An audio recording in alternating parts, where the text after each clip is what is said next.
यावल शहरातील बाबूजीपुरा भागात शुक्रवारी 5 सप्टेंबर सायंकाळी एक 6 वर्षीय बालक बेपत्ता झाला होता। आज शनिवारी 6 सप्टेंबर रोजी त्याचा मृतदेह शेजारील घरात सापडला। ही घटना समजताच संपूर्ण परिसरात एकच खळबळ उडाली आहे। या धक्कादायक घटनेनंतर परिसरात तणावाचे वातावरण निर्माण झाले असून यामुळे शहरातील दुकाने बंद करण्यात आली असून दंगा नियंत्रण पथक घटनास्थळी दाखल झाले आहे। बाबूजीपुरा परिसरातील रहिवासी असलेले मजीब खान जनाब यांचा मुलगा मोहम्मद हन्नान खान वय 6 हा शुक्रवारी 5 सप्टेंबर सायंकाळी 6च्या सुमारास बेपत्ता झाला होता।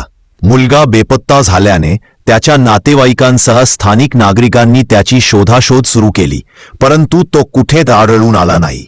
आज सकाळी 11 वाजताच्या सुमारास हन्नानचा मृतदेह त्याच्याच शेजारी राहणाऱ्या बिस्मिल्ला खलीफा दस्तगीर खलीफा यांच्या दुमंजली घराच्या वरच्या मजल्यावर एका कोठीत आढळून आला। घटनेची माहिती वाऱ्यासारखी शहरात पसरली व घटनास्थळी प्रचंड जमाव एकत्र झाला।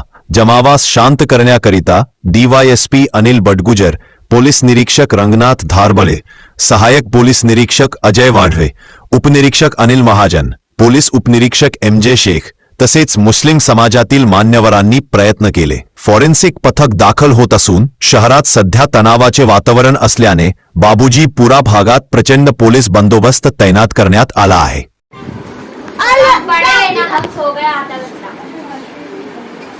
आजा ये साल बड़ा राउंड रहा है। अरे उसका है देखो वो तेरे टोपी दे दे तू बंदा वे